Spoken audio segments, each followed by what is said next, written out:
The microphone was still live. Nobody realized it, not the guests, not the event manager, and certainly not my son. He yanked me by the collar so hard my reading glasses flew off and skidded across the polished marble floor. His friends froze. One of them whispered, "Ethan." He ignored them. "I told you not to come." His fingers tightened around my shirt. "Do you enjoy humiliating me?" I looked at him. "I came because you invited me. I invited investors, not you." Then he leaned closer until only I could hear him. "You're an embarrassment. You look like a retired janitor. I've spent years building a reputation, and you keep showing up looking like this." He shoved me backward, not hard enough to knock me down, just hard enough for everyone in the ballroom to notice. Then he smiled, the fake smile people wear when they're pretending nothing happened. "Ladies and gentlemen, my father's feeling a little confused today." A few uncomfortable laughs echoed through the room. I bent down, picked up my glasses, wiped one cracked lens against my sleeve, and quietly walked toward the exit. Nobody stopped me. Not because they agreed with Ethan, because they didn't know who I was. Neither did he. The invitation had arrived 2 weeks earlier. Hawthorne 40 Under 40 Gala. My son had been selected as one of the city's fastest-growing entrepreneurs. I was genuinely proud. When his mother passed away 12 years ago, Ethan was only 26. He buried his grief in work, started a technology company from a rented warehouse, hired good people, worked impossible hours, built something impressive, everything I'd ever wanted for him. Successes never bothered me. Watching it change him did. When Ethan first became wealthy, he insisted on buying me a luxury watch. I refused. He laughed. "You've always been impossible to spoil. I already have a watch. It still works." Back then, we could laugh together. Then the magazine interviews started, the television appearances, private clubs, exclusive networking dinners. Somewhere along the way, his old friends disappeared, new ones arrived, people who judged success by watches, cars, and tailored suits. I own none of those things. I never cared to. 3 days before the gala, Ethan called. "Dad, I'll save you a seat. I wouldn't miss it. One thing." "What?" "Maybe," he hesitated. "Wear something newer." I laughed. "My blue suit, the navy one. It's older than I am, so am I." He didn't laugh. "I'll send my assistant. She can take you shopping." "No, my suit is fine." That silence should have warned me. The ballroom was magnificent. Crystal chandeliers, flower-to-ceiling windows overlooking the river, nearly 500 guests, founders, investors, journalists. I arrived 15 minutes early carrying the small leather notebook Ethan's mother had given him on the day he opened his company. Every achievement, every first client, every goal. He had written them inside that notebook for years. I wanted to return it to him as a reminder of who he used to be. The receptionist smiled. "Name? Samuel Carter." She searched the guest list, then frowned. "I don't see you. Try under family." "Nothing," she apologized politely. "I'll call Mr. Carter." 5 minutes later, Ethan appeared. He didn't smile. Instead, he glanced around the crowded lobby, then walked straight toward me. Not to hug me, not to welcome me, to block me from entering the ballroom. "What are you doing here?" "You invited me. I invited clients. I sent that message weeks ago. You never answered. I changed my mind." He looked at my old navy suit, the polished shoes I'd worn to his mother's funeral, the inexpensive wristwatch she'd bought me for our 20th anniversary. His expression hardened then. In front of half the lobby, he grabbed my collar, and everything changed. I left the hotel without saying a word, not because I was defeated, because I suddenly remembered something Ethan had completely forgotten. His company had won dozens of awards, raised hundreds of millions in investment, appeared on magazine covers, but the one thing every major contract still required wasn't his software, it wasn't his patents, it wasn't even his leadership. It was a certification, issued every 3 years, by exactly one retired engineer. The same retired engineer he had just called an embarrassment. I wasn't the man who signed the certificates. That would have been too simple. I was the man who wrote the standards everyone else used to decide whether a certification could be issued in the first place. 31 years earlier, 5 competing manufacturers had nearly bankrupted one another by cutting safety corners to win contracts. Hospitals lost millions. Equipment failed, patients suffered. After the scandal, the National Systems Reliability Council was formed.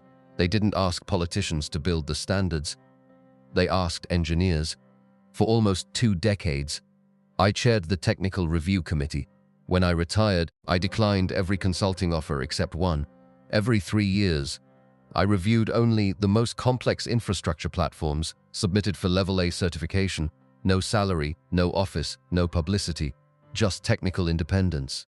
Most people in business had never heard my name. They simply trusted the certificate. Without it, large government agencies wouldn't buy, major hospital groups wouldn't sign, international insurers wouldn't approve deployment. It wasn't a law, it was something much stronger. Industry trust. The morning after the gala, my phone rang at precisely 8:10. Mr. Carter? Yes. This is Olivia Marsh from the National Systems Reliability Council. I know. We're beginning this year's review cycle. I've seen the schedule. There has been one addition. She sounded almost amused. Hawthorne Nexus Technologies submitted its flagship platform yesterday. Of course they had Ethan's company, the one preparing for the largest contract in its history. We'd like you to lead the final technical review. I'll be there Monday. I didn't tell Olivia about the gala, I didn't tell anyone. Professional work stayed professional. Always, Monday morning, 6 review engineers sat around a conference table. Each had spent weeks examining different sections of the system. No one discussed company valuations. No one cared about magazine covers. Only engineering. The lead reviewer began. Performance is impressive. Another nodded. Scalability exceeds expectations. A third added quietly, but there are inconsistencies. I looked up. What kind? He projected several diagrams onto the screen. Data redundancy, emergency failover, power isolation. Something wasn't right. Not catastrophic, just incomplete. For 6 straight hours. We reviewed every page, every simulation, every stress test. Then I noticed it. One tiny assumption hidden inside hundreds of pages. If 2 regional servers failed simultaneously, the backup sequence depended on a timing value that had never been independently validated. Under normal conditions, nobody would notice. Under disaster conditions, entire hospital networks could temporarily lose synchronization. Maybe 30 seconds, maybe 3 minutes, enough to matter. I closed the report. When was this tested physically? Silence. One reviewer answered. It wasn't, only modeled. Why? They were trying to meet the submission deadline. The room became quiet. At 2 that afternoon, Ethan walked into the observation gallery outside the review room. He looked confident. 3 executives accompanied him. One whispered, "This should be routine." He smiled. "I'm not worried." Then he saw me through the glass. His smile disappeared. For several seconds, neither of us moved. He turned immediately toward Olivia. "What is he doing here?" She looked surprised. "Leading the review." "He can't." "Why not?" Ethan stopped himself. He couldn't exactly tell the council. "I threw him out of my gala because I thought he looked poor." Olivia frowned. "Mr. Carter has chaired more leveler reviews than anyone alive. Is there a technical objection?" Ethan had none. The review concluded an hour later. Every engineer signed the report. Except me. I slid 1 page across the table. Certification deferred action. Complete live redundancy validation under independent supervision. No rejection, no punishment. Just one missing test. A test every company was required to pass. Olivia looked at me. "Fair?" I nodded. "Completely." Every other reviewer agreed unanimously. Outside, investors had already gathered. Reporters waited near the entrance. Rumors spread quickly. Ethan intercepted me before I reached the elevator. "You did this." I looked at him calmly. "No, your engineering team did. You embarrassed me." I almost smiled. "No, you embarrassed yourself." He stepped closer. "If you wanted revenge, you could have just admitted it." I held the review folder between us. "If I wanted revenge, I would have ignored the flaw and let your product fail in the real world. I protected every future customer, including yours." He stared at me without speaking. Then Olivia walked past us and said one sentence that changed the expression on every investor's face. "Mr. Carter's committee has never been overturned." Suddenly, everyone understood. The future of Ethan's biggest contract wasn't hanging on family. It was hanging on whether his company could meet the standard his father refused to lower for anyone. The deferred certification wasn't supposed to become public. Review outcomes normally stayed confidential until companies completed corrective testing. Unfortunately for Ethan, one of his investors panicked. By lunchtime, rumors had already spread through the technology community. Hawthorne's certification has stalled. The headlines weren't accurate, but markets rarely wait for accuracy. They react to uncertainty. At 4 that afternoon, the chairman of Hawthorne's board called an emergency meeting, not because the company was failing, because the largest contract in its history included one sentence: final approval contingent upon Level A certification. Without that certificate, the contract couldn't be signed. Without the contract, the next funding round would almost certainly collapse. I wasn't invited, nor did I expect to be. My role had ended the moment the review report was filed. I went home, made myself a cup of tea, watered the roses my wife had planted years before she passed away. Then I turned my phone off. For exactly 12 hours, the next morning, there were 43 missed calls. Not from Ethan, from engineers, former colleagues, industry leaders. Every conversation sounded almost identical. "Sam, can you explain the issue?" "I can't. The review is confidential." "Is it serious?" "It will be if they pretend it doesn't exist." 3 days later, Olivia called again. "They've requested a remediation session." "When?" "Tomorrow." "Who'll be attending?" She hesitated. "The entire executive team." The atmosphere inside the laboratory was completely different from the gala. No chandeliers, no expensive suits, no photographers, just steel workbenches, computer racks, oscilloscopes, diagnostic screens, places where status meant absolutely nothing. Only competence. Ethan entered carrying a laptop. For the first time in years, he looked tired, dark circles beneath his eyes, sleeves rolled up, no designer jacket, no entourage, just engineers. He avoided looking at me. Instead, he plugged the prototype into the testing network. The simulation began. 5 minutes, 10, 20. Everything worked perfectly. Then, the independent reviewers simultaneously disconnected 2 regional servers, exactly the scenario described in my report. The room became silent. One warning light appeared, then another, then, exactly as predicted, system synchronization paused. 38 seconds, no catastrophic failure, but enough to violate Level A standards. Nobody spoke, because the computer had just confirmed what the committee already knew. One young engineer slowly lowered his head. "I'm sorry." He couldn't have been older than 28. "This was my module." Ethan looked at him. "No, it was my decision. I told everyone we'd simulate it instead of physically testing it." The engineer shook his head.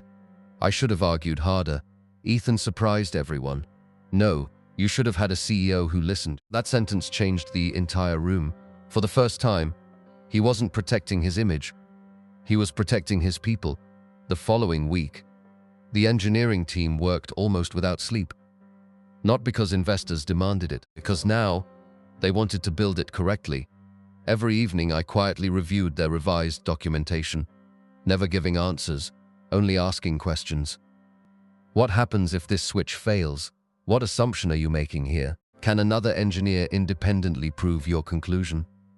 Little by little, the product became stronger, not because I fixed it, because they learned to challenge themselves. 10 days later, the final validation began. Every scenario passed, every stress test succeeded, every reviewer signed the report.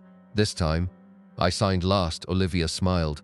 Level A certification, approved unanimously. The laboratory erupted in applause. Engineers hugged each other, some actually cried. Not because they had won, because they had earned it. As everyone celebrated, Ethan quietly walked toward me. No audience, no investors, no cameras, just father and son. He looked at the cracked lens in my glasses, the same glasses he'd knocked off my face at the gala. "I bought you a new pair." He held out a small case. I didn't take it. Instead, I asked quietly, "Why?"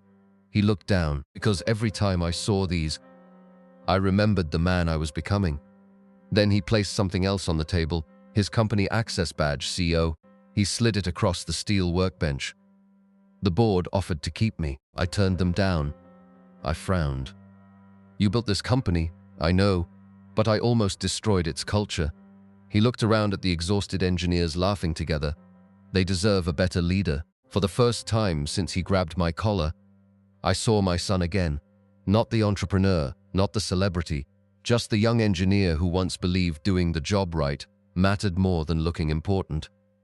And only then did I realize the greatest consequence wasn't the delayed contract. It was forcing a successful man to decide whether he wanted to remain successful or become worthy of the success he already had. Ethan never resigned. The newspapers got that part wrong. He did something far more difficult. He walked into the board meeting and admitted the mistake was his. Not the engineering teams, not the review committees, his. For nearly 20 minutes, he explained every shortcut he had approved, every deadline he had pushed, every warning he had ignored. When he finished, no one spoke. Finally, the chairman asked one question. "Why tell us this now?" Ethan answered quietly. "Because my father spent his entire career teaching engineers that the truth always shows up eventually. I'd rather bring it into the room myself." The chairman slowly nodded. "Then perhaps you're finally qualified to lead this company." 2 weeks later, the government contract was officially signed. It became the largest agreement Hawthorne Technologies had ever received. Reporters crowded outside the headquarters. Television cameras lined the entrance. Everyone wanted photographs of Ethan. Nobody expected him to begin his speech the way he did. He walked onto the stage, looked directly into the cameras, then stepped away from the podium.